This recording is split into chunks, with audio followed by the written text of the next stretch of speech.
அபிராமி.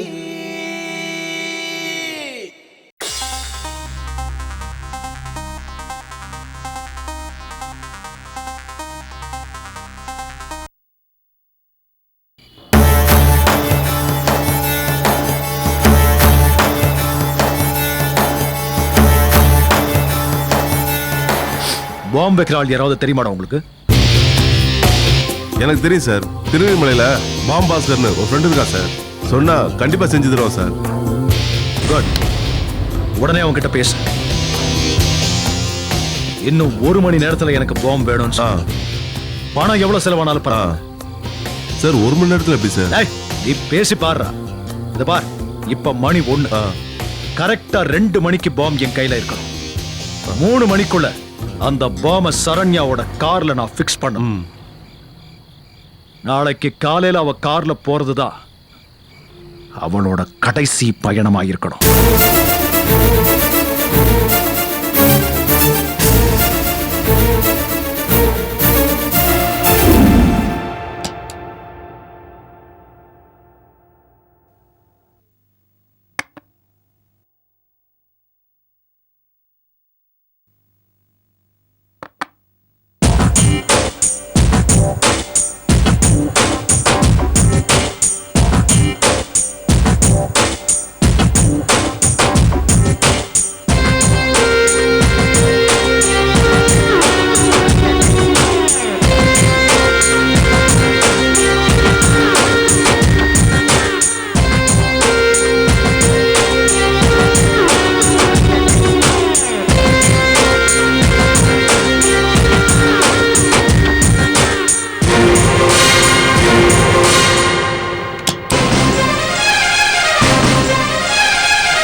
நீ சொன்ன ஆளை இன்னும் காணுமே.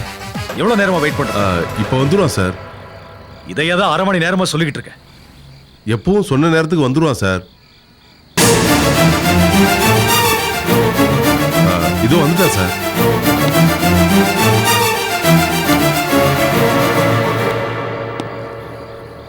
சார் தானா? சார் தான். என்னப்பா எவ்வளவு நேரமா வெயிட் பண்றது உனக்கு? சார் வழக்கமா பாம்பு வேணும்னு சொல்றவங்க 2 நாள் முன்னாடியே சொல்லிடுவாங்க. நீங்க இன்னைக்கு தான் சொல்லியிருக்கீங்க, செய்யணும்ல சார்? சரி சரி, பாம்பை கொடு.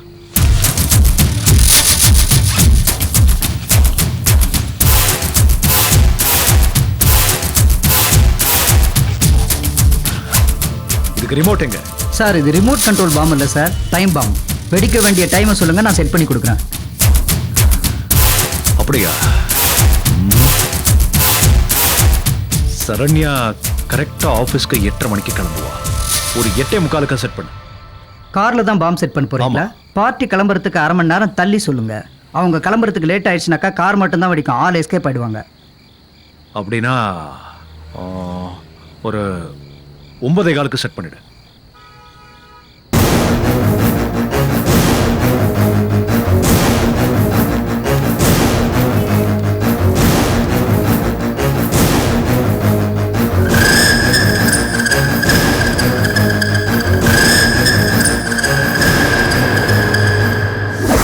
சார், காரில் இந்த பாமை செட் பண்ணிவிட்டு இந்த பச்சை வயரையும் ரெட் வயரையும் ஒன்றா சேர்த்திங்கன்னா டைம் ஸ்டார்ட் ஆகிடும்.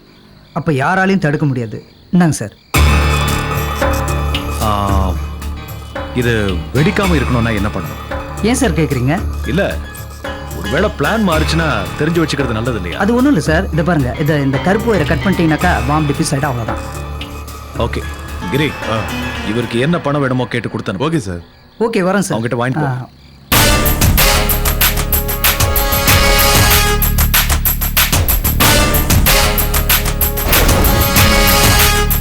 சரண்யா, கதை இதோட முடிஞ்சது.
கீழே ஃபிட் பண்ணா டிரைவருக்கு தெரிஞ்சிடும்.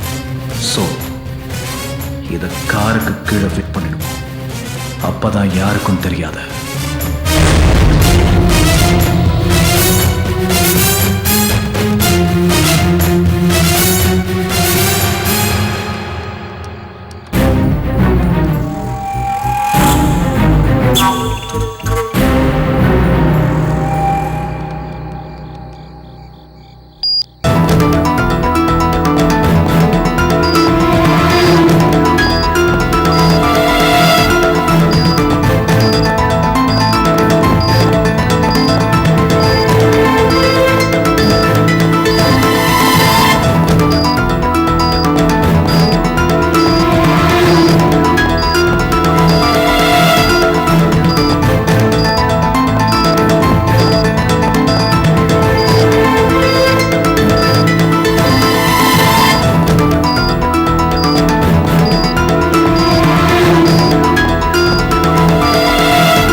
பூக்காரி பூ கொண்டு வரலையே.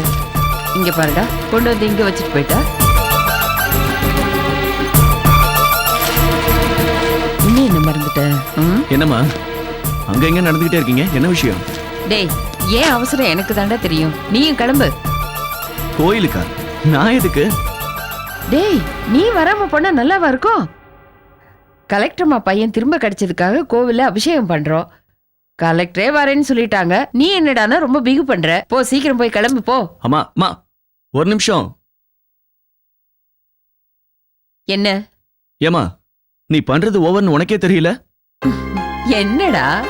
அவங்க கலெக்டருமா, 1008 வேலை இருக்கும். இதுல போய் கோயிலுக்கு வா, அபிஷேகத்துக்கு வானா அவங்க தப்பா நினைச்சுக்க மாட்டாங்க? டேய், ஊருக்கு தான் அவங்க கலெக்டர். அவங்க பிள்ளைக்கு அவங்க அம்மா தான். எவ்வளவு பெரிய ஆபத்துல இருந்து தப்பிச்சிருக்கா அந்த பையன். வேண்டுதலை நிறைவேற்றலைன்னா அதுவே ஒரு குறையா போயிடும்.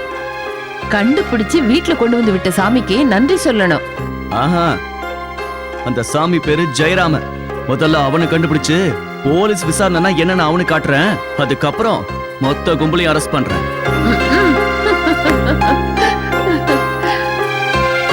ஒரு தேங்காயை உருப்படியா உரிச்சு கொடுக்க மாட்டேங்கிற. எல்லா வேலையும் நானே பார்க்க வேண்டியிருக்கு. கற்பூரத்தை எங்க வச்ச? என்னம்மா கிண்டல் பண்றியா? கோபம் வருதுல்ல, அதே மாதிரிதான் எனக்கும். டேய், கலெக்டர் அம்மாவை நான் முன்ன பின்ன பார்த்ததில்ல. நீ கூட வந்து எனக்கு அறிமுகம் செஞ்சு வச்சுட்டு அப்புறம் உன் வேலைக்கு போ. எப்படி எப்படி? நான் கூட வந்து உன்னை அறிமுகப்படுத்தணுமா? அன்னைக்கு போன்ல அம்மா பொண்ணு மாதிரி அப்படி பேசுனீங்க, கொஞ்சம் என்ன டைலாக், எவ்வளவு சென்டிமெண்ட். நீங்க கூட கண்ணு கலங்கெல்லாம் பேசிட்டு இருந்தீங்க. அதான்டா எனக்கும் புரியல. கலெக்டர் அம்மாவை பத்தி கேள்விப்படும் போதெல்லாம் தைரியமான பொண்ணுன்னு மரியாதை வந்துச்சு. அவங்க குரலை கேட்கும்போது ஏதோ ஏதோ ஒரு இனம் புரியாத மனசுக்குள்ள ஒரு அப்புறம் நான் என்ன கதையா சொல்லிக்கிட்டு இருக்கேன்? அம்மா, டிபார்ட்மெண்ட்ல என்ன பத்தி என்ன பேசிக்கிறாங்க தெரியுமா? என்ன பேசிக்கிறாங்க? இது வரைக்கும் பேசினதை விட்டுருங்க. இப்ப நான் உங்க கூட கோயிலுக்கு வந்தேன்னா விஷயம் கன்ஃபார்ம் ஆயிடும். புரியலடா. நான் கலெக்டர் புகழ்ந்து அவங்க கிட்ட ப்ரமோஷன் வாங்க பாக்குறேன்னா என் டிபார்ட்மெண்ட் அதிகாரிங்கெல்லாம் அப்படி பேசிக்கிறாங்க. இத பத்தி மேடமே சிரிச்சுக்கிட்டே என்கிட்ட கமெண்ட் அடிச்சிருக்காங்க. நீ என்னமோ பாசத்தோட தான் பண்றேன்னு எனக்கு புரியுது. இத பாருமா, நான் இப்ப உங்க கூட கோயிலுக்கு வந்தா அது நல்லா இருக்காதுமா, ப்ளீஸ். நான் பாசத்தோட செய்யறது உங்க டிபார்ட்மெண்ட் ஆளுங்களுக்கு தப்பா தெரியுதா? ஆமா, பொதுவா கலெக்டர் அம்மாவுக்கு கடவுள் நம்பிக்கை கிடையாதுன்னு நான் கேள்விப்பட்டிருக்கேன். அது போக அவங்கள தொந்தரவு பண்றது அவ்வளவு நல்லா இருக்காதுமா. அவங்க குழந்தையை கடத்தணும்னு பிடிச்சு அவங்க முன்னாடி நிறுத்தணும். அதைத்தான் அவங்களும் விரும்புறாங்க. அம்மா, பையனா என்னன்னே தெரியாம வளர்ந்தவங்க அவங்க. அதுக்கு அவங்க அம்மாவை பாராட்டணும். நீயும் தான் இருக்கியே. 10 மணிக்குள்ள நான் வீட்டுக்கு வந்து சேரலனா வாசலுக்கும் ஹாலுக்கும் நடையா நடந்துகிட்டே இருப்பீங்க. டேய், எல்லாத்தையும் எழுந்துட்டு நிக்கிற எனக்கு நீதாண்டா ஆறுதல். உனக்கு ஒண்ணுனா என்னால தாங்க முடியாதுடா. சரி, இப்ப என்ன, கோயிலுக்கு நான் வரணும் அவ்வளவுதானே? ஒரு நிமிஷம். அம்மா, திவாகர் ஸ்பீக்கிங். சார், நான் பாலமுருகன் பேசுறேன் சார். சொல்லுங்க முருகன். சார், நம்ம தேடிட்டு இருந்தமே ஜெயராமன், அவன் செத்து கிடக்குறான் சார். செத்து கிடக்குறானா? எங்க? செய்யார் போற வழியில 2வது வாராவதி கிட்ட சார். ஆடு மேய்க்கிறதா பார்த்து தகவல் சொல்லியிருக்கேன். சரி, உடனே நீங்க 2 கான்ஸ்டபிள் கூட்டிட்டு ஸ்பாட்டுக்கு போங்க. ஆம்புலன்ஸ் அரேஞ்ச் பண்ணுங்க. Okay sir. ஓகே, நான் ஸ்பாட்டுக்கு உடனே வரேன். Okay sir. யாரா செத்து கிடக்குறா? நவீன வீட்டுல கொண்டு விட்டானே ஜெயராமன், அவன் செத்து கிடக்குறாமா. இவனை வச்சு எல்லா அக்யூஸ்டையும் பிடிக்கலாம்னு நினைச்சேன், செத்துட்டான். அம்மா, நான் உடனே கிளம்பி ஆகணும். வரட்டுமா? நீ கோயிலுக்கு போயிட்டு பத்திரமா வந்து சரி, சரியா?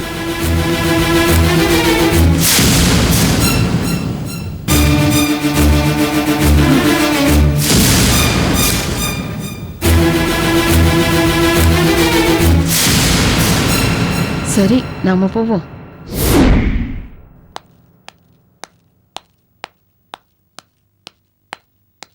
அம்மா. என்னம்மா? ரவி இன்னும் வரலையா? இல்லையம்மா, அவனுக்கு என்ன வேலையோ என்ன பிரச்சனையோ. என்னம்மா இது? என்ன பிரச்சனையா இருந்தாலும் ஒன்று அவர் எனக்கு ஃபோன் பண்ணி சொல்லணும், இல்லை நான் ஃபோன் பண்ணும்போது அட்டனாவது பண்ணணும். இப்படி கம்யூனிகேஷன் இல்லாமல் போச்சுன்னா என்னன்னு நினைக்கிறது? என்ன பண்ணுறாருன்னு ஒன்றுமே புரியல. சரி, நீங்களும் நானும் நவீனும் கோயிலுக்கு போகணும். கொஞ்சம் சீக்கிரமா ரெடி ஆயிட்டு வந்துருங்க.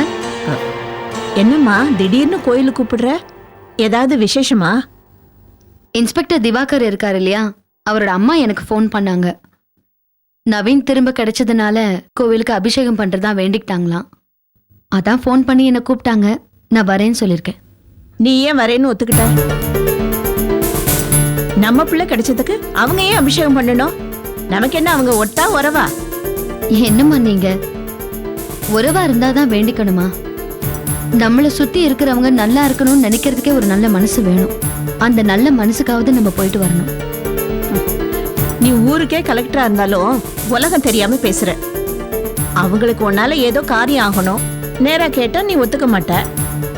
அதனாலதான் சென்டிமெண்டல காட்டி உன்னை கவர் பண்ண பாக்குறாங்க. இதுக்கெல்லாம் நீ மயங்கிடாத. அதுக்கப்புறம் நாளைக்கு அதை செய்ய இதை செய்யன்னு வந்து நிப்பாங்க. அம்மா, உங்ககிட்ட வளர்ந்த பொண்ணுனா என்னை அவ்வளோ சீக்கிரம் ஏமாத்திர முடியுமா? ஓகே, திவாகரோட அம்மாவை பத்தி எனக்கு தெரியாதுதான். ஆனா திவாகர் ஒரு நேர்மையான போலீஸ் அதிகாரின்னு என்னால கேரண்டி கொடுக்க முடியும். இல்ல சரண்யா, நான் என்ன சொல்றேன்னா, நீங்க ஒண்ணுமே சொல்ல வேண்டாம். நீங்க முதல்ல கிளம்புங்க, லேட் ஆகுது. வனஜா, அம்மா, நவீன சீக்கிரமா கூட்டிட்டு வாமா. சரிம்மா.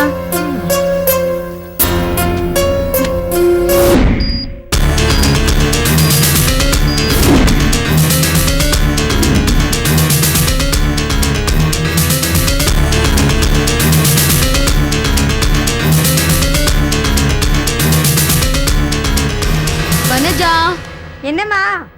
சீக்கிரமா வாமா. இதோ வந்துட்டேம்மா. அம்மா, அம்மா வாங்கம்மா.